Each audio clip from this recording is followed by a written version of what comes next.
నిజంగా Pushpa cinema story writer director వాడిన smuggling ఐడియాలు చూసి బయటపడుతున్న ఈ స్మగ్లింగ్ ఐడియాలను చూస్తుంటే రూపాయల 10 పైసల మందం కూడా కావేమో అనిపిస్తుంది ఆ సినిమా. ఇక చూడరాదు ఏ పుట్టలో ఏ పాము ఉంటుందో అన్నట్టు ఏ ట్రక్కులో ఏ మాల్ ఉంటుందో అర్థం కాకుండా ఐడియాలు వేసుకొని పోతున్నారు స్మగ్లర్లు. మీదికి చూస్తే అట్టల లోడ్ కొంటబోతున్న కంటైనర్ అనుకుంటారు, దీన్ని చూస్తే ఇవ్వలేనా, కానీ ఆపి లోపల చూస్తే ఏముందో చూడు.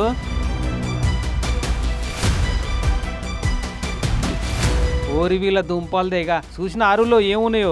యాదాద్రి భువనగిరి జిల్లా చౌటుప్పల్ కాడ రొటీన్గా రోడ్డు మీద తనిఖీలు చేస్తుంటే హైదరాబాద్ దిక్కు పోతున్న ఈ కంటైనర్ మీద అనుమానం కొట్టి చెకింగ్ చేసి పోలీసు వాళ్ళే షాక్ అయ్యారట. మొత్తం 43 గోవులు ఉన్నాయట లెక్కేస్తే. మిస్లా రాకుండా దమ్మాడకుండా ఒకదాని మీద ఇంకో దాన్ని వేసి కుక్కి కొంటబోతున్నారు.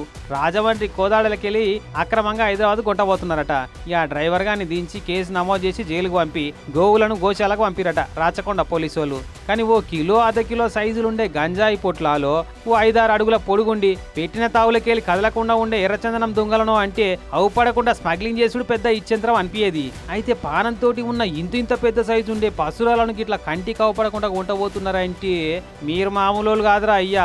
ప్రపంచ బెస్ట్ స్మగ్లింగ్ కేటగిరీల అవార్డులు ఏమన్నా ఉంటే ఈ గోవుల స్మగ్లర్లకే ఇయ్యాల కావచ్చు గ్యారంటీగా.